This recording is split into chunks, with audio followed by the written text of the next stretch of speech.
अस्सलाम वालेकुम पाक व्यूअर्स, मेरा नाम है सुनील मान। पाक व्हील वीकली के एक और एपिसोड के साथ आपकी खिदमत में हाजिर हैं। मौसम जो है बदलना शुरू हो चुका है, आप देख रहे हैं धूप आ रही है और बाहर की आमद है। इसी तरह जो है डिफरेंट जो है आगे इवेंट्स आ रहे हैं, तो मैंने कहा सबसे पहले इवेंट से आगाज़ करते हैं। तो इस वीकेंड के ऊपर कराची में मौजूद होंगे जी, मैं खुद भी मौजूद हूँगा। 31 तारीख को सैटरडे को दोपहर 1 बजे जो है जी एक इवेंट होने जा रहा है, जो कि चंगान के प्लांट के ऊपर हो रहा है। और चंगान SO5 जो पाकिस्तान की पहली रीव है, उसका जो है ना यूनिट जो मेड इन पाकिस्तान है वो रोल आउट हो रहा है। तो उसकी सेरेमनी है, उसके लिए कराची जाना होगा। सैटरडे ही की रात को पाक व्हील जो है वो आप लोगों के लिए टेस्ट ड्राइव एक्टिविटी लेके आया है। जी हाँ, GWM ऑन व्हील्स के नाम से एक टूर हम स्टार्ट कर रहे हैं। ये टूर क्या है अभी आपको बताते हैं। सो ग्रेट वॉल मोटर और पाक व्हील जॉइन हैंड, और वो हम लोग लेकर के आ रहे हैं। आप लोगों ने देखा था पिछले हफ्ते टैंक लॉन्च हुआ था, तो अक्सर लोगों का ये सवाल था कि जी हमने गाड़ी तो आपका फर्स्ट लुक रिव्यू भी देखा हुआ है, देखने में भी बहुत अच्छी लग रही है, डीलरशिप पे जाते हैं तो गाड़ी डिस्प्ले पे भी खड़ी है, लेकिन हमें टेस्ट ड्राइव नहीं मिल रही। So here is your chance to get a test drive. Saturday को एक्सपो सेंटर कराची के अंदर आगाज़ करने जा रहे हैं हम GWM ऑन व्हील्स का, जो कि कराची से स्टार्ट होगा और लाहौर पे ख़त्म होगा और डिफरेंट शहरों पे होता हुआ जाएगा। उसका जो कैलेंडर है वो भी मैं साथ अटैच कर दूंगा। किन किन शहरों में जाएंगे, मुझे जो चीदा चीदा नाम याद आ रहे हैं टॉप ऑफ द माइंड में आपको बता देता हूँ। तो आगाज़ 31 दिसंबर सैटरडे को वो रात को टेस्ट ड्राइव एक्टिविटी है उससे होगा। उसके बाद 3 तारीख को इंशाल्लाह ताला मुल्तान में मौजूद होंगे। 4 तारीख को फैसलाबाद गढ़वाला कमर्शियल हब में मौजूद होंगे। इसके अलावा 10 तारीख को मंडी बहाउद्दीन में, 11 तारीख को इस्लामाबाद में और 12 तारीख को पेशावर DHA पेशावर में मौजूद होंगे। और 14 और 15 तारीख को न्यू व्हील्स एक्सपो लाहौर के अंदर ये जो GWM ऑन व्हील्स है इसका इख्तिताम होगा। सो ये आपके डिफरेंट शहरों से होता हुआ लाहौर में ख़त्म होगा, कराची से शुरू होगा, जिसमें 2 गाड़ियाँ GWM tank and H6 PH EV जो है उन दोनों को आप एक्सपीरियंस कर सकेंगे और देख सकेंगे कि वो गाड़ियाँ कैसी हैं। ना सिर्फ देख सकेंगे, टेस्ट ड्राइव एक्टिविटी भी का होगी और आपकी उनके रिप्रेजेंटेटिव से भी मुलाकात हो सकी होगी। 1 फरवरी को कराची में यूज कार मेला होने जा रहा है, जो कि अगेन एक्सपो सेंटर कराची में है। इंशाल्लाह ताला आप लोगों से वापस ज़रूर मुलाकात होगी। सुबह 10 बजे से लेकर शाम 5 बजे तक ये मेला होगा। सो अगर आप लाहौर में और आप भी किसी इवेंट का हिस्सा बनना चाहते हैं तो लाहौर में एक मोटरसाइकिल का इवेंट होने जा रहा है एसए गार्डन के अंदर, जहां पे आपको डिफरेंट बाइक्स मिलेंगी और उनको देखने का मौका मिलेगा। पार्क व्हील्स उनका मीडिया पार्टनर है। इवेंट का नाम है मोटो कल्चर, उसका भी मैं डिटेल लगा दूंगा। अगर आप लाहौर में हैं तो एसए गार्डन में इस इवेंट को अटेंड कर सकते हैं। पिछले हफ्ते 2-3 बड़े जी इंपॉर्टेंट लॉन्चेस हुए हैं। एक तो GWM टैंक का लॉन्च हुआ था, हम लोगों ने आपको बताया था कि पिछले हफ्ते उसकी प्राइस रिवील की गई थी 20 तारीख को, और 26 तारीख से उसकी बुकिंग स्टार्ट होनी थी। बुकिंग स्टार्ट हुई, ओवरवेलमिंग रिस्पॉन्स आया कंपनी को और काफ़ी लोगों का ख्याल था कि शायद ये गाड़ी जो है इतने ज़्यादा नंबर में बुक नहीं होगी। हमारे पास एग्जैक्ट नंबर तो नहीं है, लेकिन थोड़ी बहुत चेमगोइयाँ हमें मिलती रहती हैं। तो एक अच्छा डिसेंट नंबर जो है वो गाड़ी का पहले दिन से बुक होना शुरू हो गया, जिसकी वजह से ऑब्वियसली प्रोडक्शन जो है उसकी एक कैपेसिटी है। पहले दिन जब उन्होंने बुकिंग शुरू की थी वो 3 से 4 महीने के डिलीवरी टाइम पे था, और अब वो डिलीवरी टाइम बढ़ के 7 से 8, मेरा ख्याल है तकरीबन 9 महीने पे जा चुका है। और उनकी पोस्ट मेरे नज़रों के सामने से गुजरी थी कि पहले वो गाड़ी के साथ जो PHEV है उसके साथ 2.2 किलोवाट आवर का चार्जर दे रहे थे, अब उन्होंने कॉम्प्लीमेंट्री 7 किलोवाट आवर का चार्जर भी देना शुरू कर दिया। और हम लोगों ने आप लोगों के लिए जो पहले फर्स्ट लुक बनाया था वो आज से 1.5 साल पहले जो HEV आई थी उसका बनाया था। पाकिस्तान में पहला HEV यूनिट जो है वो भी लैंड कर चुका है और आप लोगों के लिए हमने उसका भी फर्स्ट लुक रिव्यू बना दिया। अगर आपने अभी तक नहीं देखा तो लगे हुए लिंक पे जाके देख सकते हैं। मैं आपको ये बता दूं जी, एक जो प्राइस डिफरेंस आपको नजर आता है from the face of it, वो तकरीबन 20 लाख का लगता है। वो 20 का नहीं है, वो 14 लाख रुपए का डिफरेंस रह जाएगा, बिकॉज जो HEV है उसके ऊपर एक कार्बन लेवी है 6 लाख रुपए की, जो एडजस्टेबल नहीं है, जो कि PHEV पे नहीं है। तो ये डिफरेंस है। दूसरा ये है कि जुलाई के बाद अभी एक शॉर्ट लटक रही है, जून के बाद शायद 10%, शायद नहीं, अभी तक तो मोस्ट सर्टनली 10%, जो मैंने बताया था पहले भी कि जो GST है वो 18% हो जाएगा 8% से, जो कि भी 8% है हाइब्रिड पे भी और PHEV पे भी।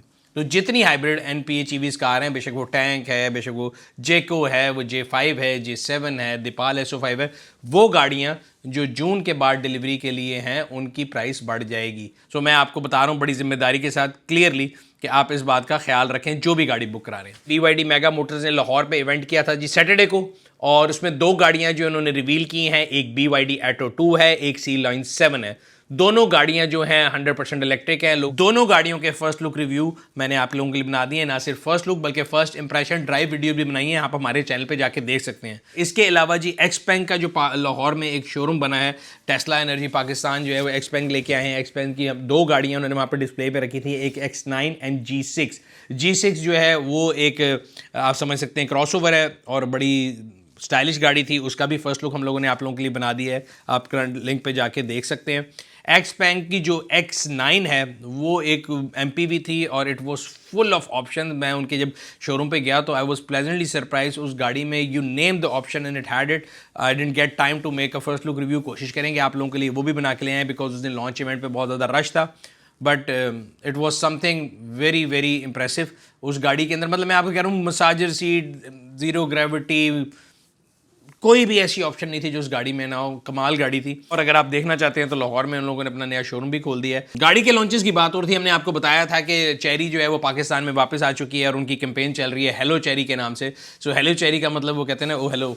सो हेलो चेरी जो है वो आपको बेसिकली इन्वाइट कर रहे हैं और उन्होंने प्राइस पहले चेरी टीगो 8 की बड़ी इंप्रेसिव प्राइस रिवील की थी जो कि एक्सक्लूसिवली पाकव्हील पे रिवील हुई थी और वो प्रमोशनल प्राइस थी, वो 31 जनवरी तक एप्लीकेबल है।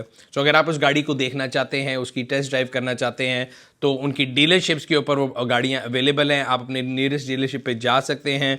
6 शहर हैं जिनके ऊपर ये एक्टिविटी हो रही है, जिसमें कराची, लाहौर, इस्लामाबाद, फैसलाबाद, मुल्तान और सियालकोट शामिल हैं। अगेन बाद में ना कहना खबर ना हुई, 31 जनवरी तक ये ऑफ़र जो है आपके लिए वैलिड है। आप जा सकते हैं, टेस्ट ड्राइव ले सकते हैं, गाड़ी को जो है बुक करा सकते हैं। प्रोडक्ट लॉन्चेस की बात हो रही थी, एक और आर्टिकल लिखा गया जिसमें बताया गया कि पाकिस्तानी मार्केट के अंदर एसयूवी का जो है ना शेयर वो तकरीबन 30% हो गया।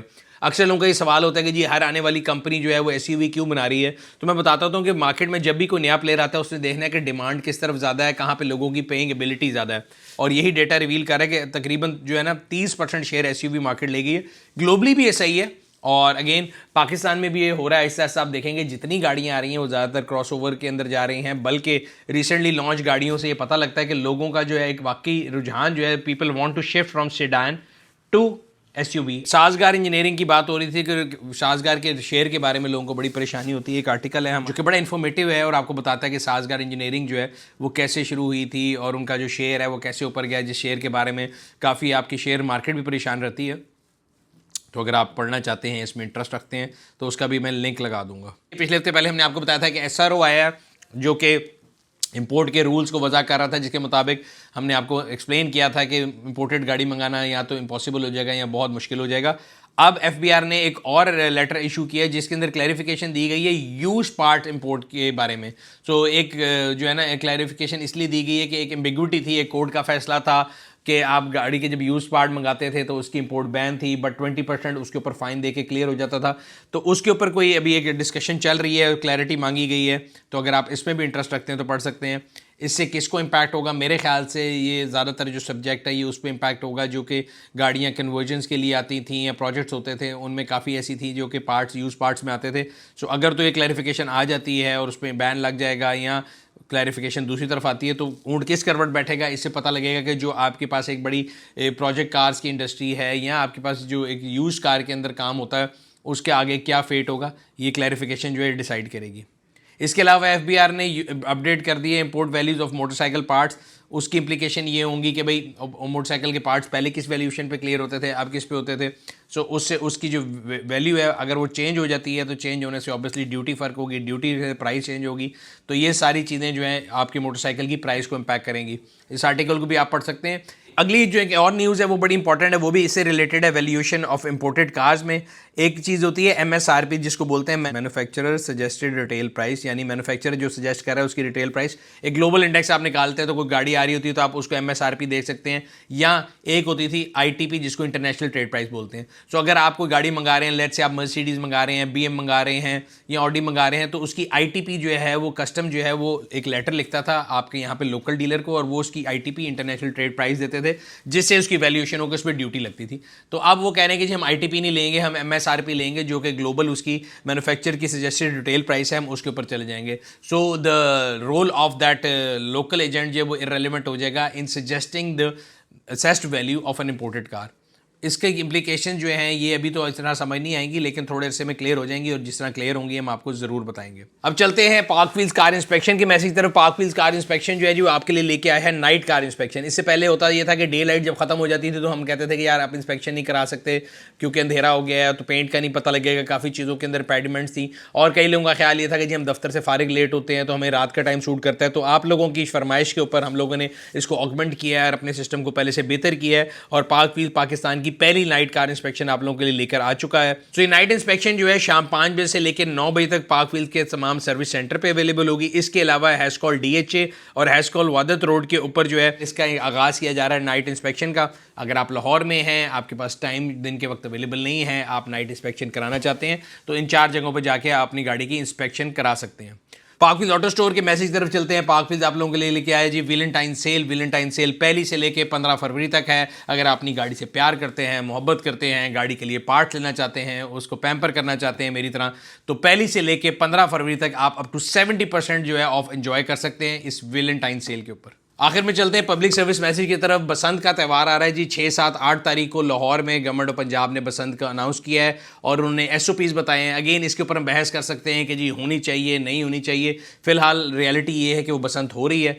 मेरा मकसद ये है कि मैं आप लोगों को बताऊं कि आप लोग अपनी जान और माल की हिफाजत कैसे कर सकते हैं। सो अगर आप बाइकर्स हैं जिनको मैं रिप्रेजेंट करता हूं, तो आप अपनी बाइक के ऊपर वो जो रॉड है वो ज़रूर लगा लें, बिकॉज वो आपकी सेफ्टी इंश्योर करेगी। इसके अलावा अगर आप पतंग उड़ाने वालों में से हैं, तो मैं हमेशा ये बात करता हूं कि स्पोर्ट्समैन स्पिरिट इस बात का जो है ना रिक्वायर्ड करती है कि आप जो है ना रूल्स ऑफ गेम ना उनको सेट कर लें। सो अगर मैं और आप रेस लगा रहे हैं और मैं अपनी गाड़ी में छुप के नॉस लगा लेता हूं और मैं आपसे जीत जाता हूं, तो इसमें कोई मर्दानगी नहीं है। सिमिलरली अगर पतंगबाजी का मुकाबला है और आपने हुनर का मुकाबला करना है, तो फिर चीटिंग की ज़रूरत नहीं है, फिर आपको धाती जो है डोर उसकी ज़रूरत नहीं है, फिर स्किल का मुकाबला होना चाहिए।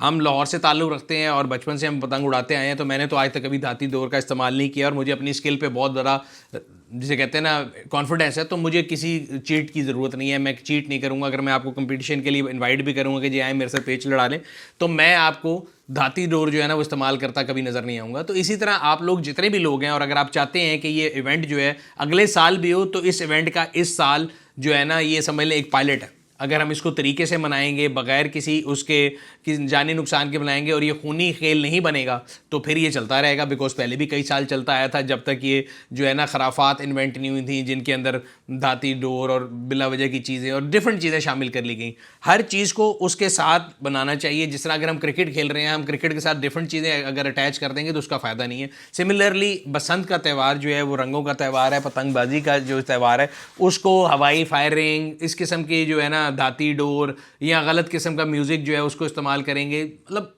उसको आप मिक्स करना करें।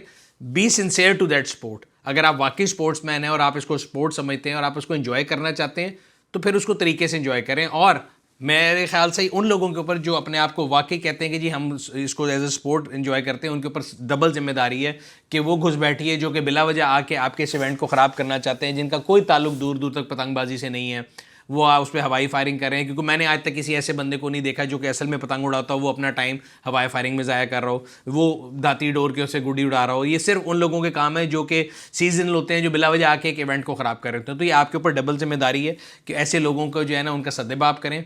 लोगों की जानो माल की हिफाजत सबसे ज़्यादा ज़रूरी है, उसके बाद कोई भी स्पोर्ट्स आती है। And again I am not getting into debate कि जी ये स्पोर्ट अच्छी है नहीं है, बसंत होनी चाहिए थी नहीं होनी चाहिए थी। Fact of the matter is it's happening right now and there are two sides. अगर आप बाइकर हैं, आप कम्यूट करना चाहते हैं, तो आपको बड़ा क्लियरली अपने आगे वो जो है रॉड लगानी है ताकि आपकी जो है ना डोर ना फिरे और आप बच सकें। दूसरी तौर पे जो लोग ये स्पोर्ट के तौर पे कह रहे हैं, उनको मेक श्योर करना है कि वो धाती डोर का इस्तेमाल ना करें ताकि लोगों की ज़िंदगी बच सकें, हवाई फायरिंग ना करें और ऐसी कोई भी इलीगल एक्टिविटी ना करें जिसका लॉ इजाज़त नहीं देता। उस इवेंट को उस इवेंट तक रहने दें, उसको पोल्यूट मत करें ताकि ये अगले आने वाले सालों में भी हो सके। ये था आज का वीकली। उम्मीद करते हैं आपको पसंद आया होगा। अगर अभी तक आप लोगों ने हमारे चैनल को सब्सक्राइब नहीं किया, वह सब्सक्राइब कर लें, बेल आइकॉन पर क्लिक कर लें ताकि आपको आने वाली वीडियो के बारे में नोटिफिकेशन मिलता रहे। आपसे अगले हफ्ते मुलाकात होगी। अल्लाह हाफिज़।